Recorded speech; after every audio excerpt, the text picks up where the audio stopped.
Assalamualaikum warahmatullahi wabarakatuh.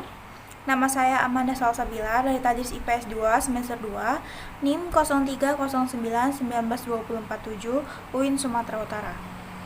Hari ini di video ini saya akan mempresentasikan makalah saya yang berjudul Administrasi Pendidikan dan Kurikulum Pendidikan. Yang pertama saya akan bahas administrasi.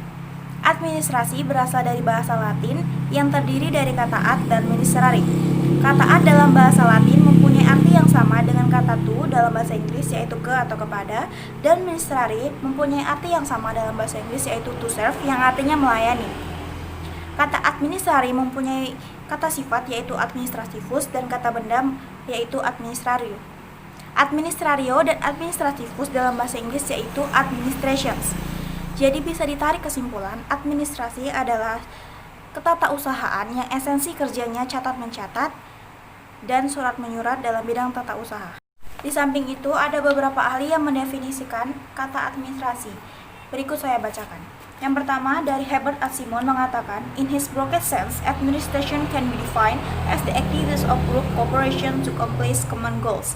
Dan menurut Luther Gulick mendefinisikan, administration has to do with getting things done with accomplishments to define objectives. Administrasi berkaitan dengan pelaksanaan suatu pekerjaan untuk mencapai tujuan-tujuan yang telah ditentukan. Menurut William H. Newman mendefinisikan, administration is guidance, leadership, and control of the effort of a group of individuals toward some common goals. Administrasi adalah pemberian pedoman, kepemimpinan, dan pengendalian kegiatan-kegiatan sekelompok orang untuk mencapai tujuan bersama. Jadi, administrasi pendidikan adalah suatu pengelolaan pengembangan sekelompok orang untuk mencapai tujuan bersama, yaitu tujuan pendidikan. Selanjutnya ada fungsi administrasi pendidikan. Menurut Eka Prihatin dalam bukunya Teori Administrasi Pendidikan, ada 8 fungsi dalam administrasi pendidikan. Yang pertama ada perencanaan. Perencanaan adalah langkah awal yang dilakukan untuk mendapatkan hasil yang optimal sebelum melakukan administrasi pendidikan. Yang kedua ada pengorganisasian. Pengorganisasian adalah suatu proses untuk menyatukan sumber daya manusia satu dengan sumber daya manusia lain untuk mendapatkan kerjasama yang solid. Yang ketiga ada pengkoordinasian. Pengkoordinasian adalah keselarasan dalam bekerja. Yang keempat ada pengkomunikasian. Pengkomunikasian adalah saling tukar informasi antara personal satu dengan personal yang lain. Yang kelima ada supervisi. Supervisi adalah bantuan pengembangan belajar mengajar dalam administrasi pendidikan. Yang keenam ada kepegawaian. Kepegawaian adalah orang yang melakukan kegiatan administrasi, tugasnya untuk mengorganisasikan, merencanakan, dan lain-lain. Lalu yang ketujuh ada pembiayaan. Pembiayaan adalah dana yang dikeluarkan atau dana yang dibutuhkan dalam kegiatan administrasi. Yang kedelapan adalah penilaian. Penilaian ini sangat penting dalam hasil akhir untuk evaluasi semua yang dilakukan dalam kegiatan administrasi pendidikan. Selanjutnya ada ruang lingkup administrasi pendidikan. Ruang lingkup administrasi pendidikan berkaitan dengan bidang yang ada di lembaga kependidikan. Berikut saya bacakan. Yang pertama ada bidang tata usaha sekolah yang meliputi organisasi dan struktur pegawai tata usaha, anggaran belanja keuangan sekolah, masalah kepegawaian dan personalia sekolah, dan lain-lain. Yang kedua ada bidang personel murid yang meliputi antara lain organisasi murid, masalah kesehatan dan kesejahteraan murid, dan lain-lain. Yang ketiga ada bidang personalia guru, meliputi antara lain pengangkatan dan penempatan tenaga guru, organisasi personel guru, masalah kepegawaian.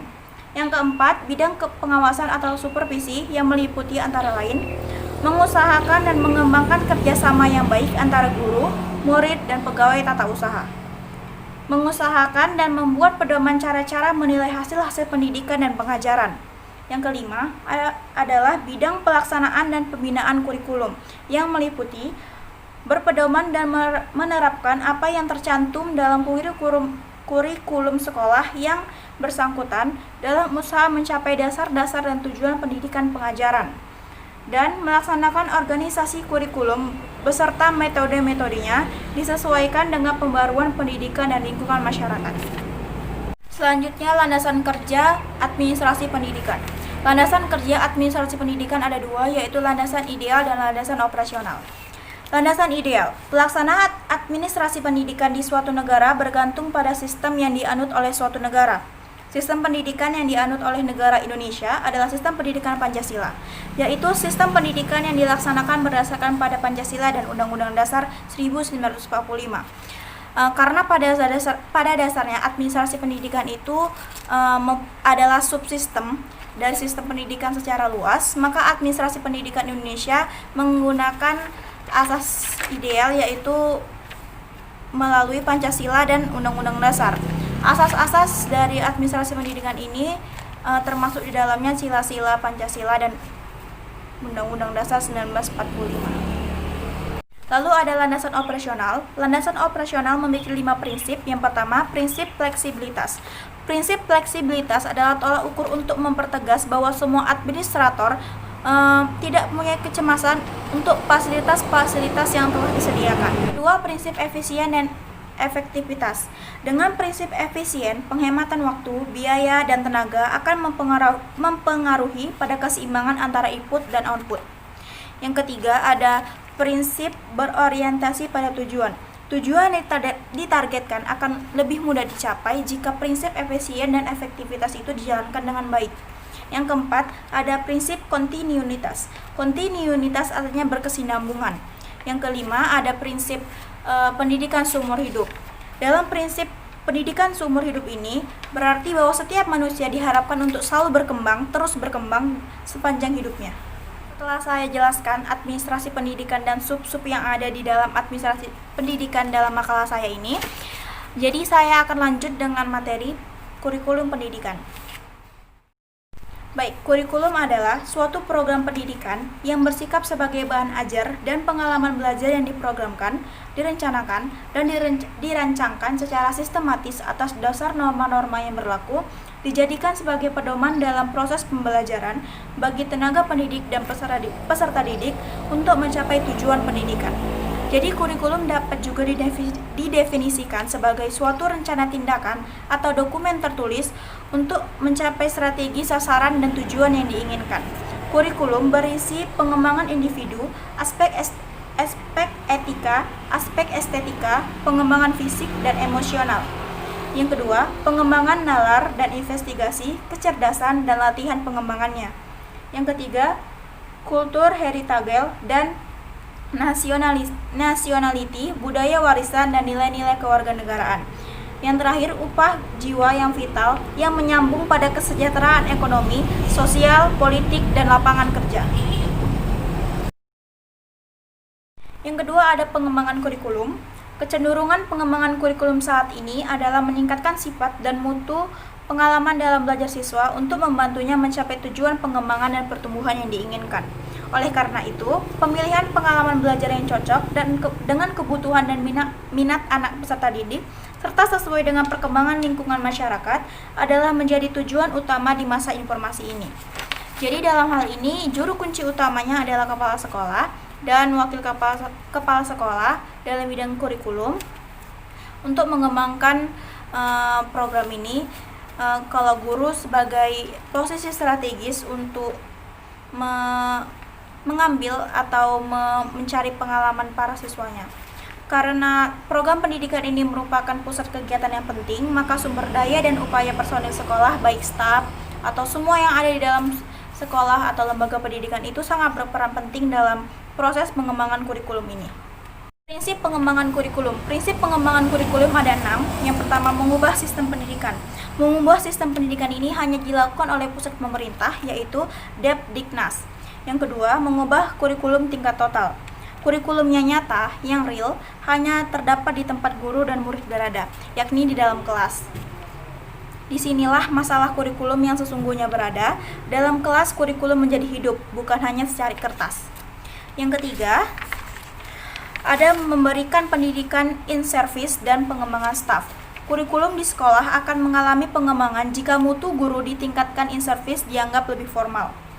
Yang keempat ada supervisi. Supervisi adalah memberi pelayanan kepada guru agar dapat melakukan pembelajaran yang lebih baik. Yang kelima ada reorganisasi sekolah. Reorganisasi diadakan bila sekolah itu dengan cara sama sekali baru Hal ini antara lain dapat terjadi bila sekolah itu menerapkan misalnya team teaching, no grading, metode unit, dan open school. Yang keenam ada eksperimentasi dan penelitian. Eksperimentasi adalah mencobakan metode atau bahan baru. Pada dasarnya, setiap kurikulum harus dicoba uji dulu sebelum dikembangkan secara lebih luas. Lalu yang terakhir adalah langkah-langkah pengembangan dalam kurikulum pendidikan. Yang pertama adalah mengidentifikasi masalah. Jadi sebelum melakukan pengembangan kurikulum secara luas, harus diidentifikasi dulu masalah apa nih yang harus diselesaikan, setelah itu dirumuskan. Mengajukan saran perbaikan, menyiapkan desain perencanaan yang mencakup tujuan, cara mengevaluasi, menentukan bahan pelajaran, metode penyampaian, percobaan, penilaian, balikan, perbaikan, dan pelaksanaan. Lalu memilih anggota panitia. Selanjutnya ada mengawasi pekerjaan panitia, melaksanakan hasil kerja panitia oleh guru dalam kelas, menerapkan cara-cara evaluasi, dan yang terakhir memantapkan perbaikan. Nah, sudah saya jelaskan tadi tentang administrasi pendidikan dan kurikulum pendidikan serta sub-sub yang ada di administrasi pendidikan dan kurikulum pendidikan. Cukup sekian presentasi saya hari ini. Mohon maaf bila ada kesalahan informasi dan kesalahan kata yang saya sampaikan. Sampai jumpa lagi. Assalamualaikum warahmatullahi wabarakatuh.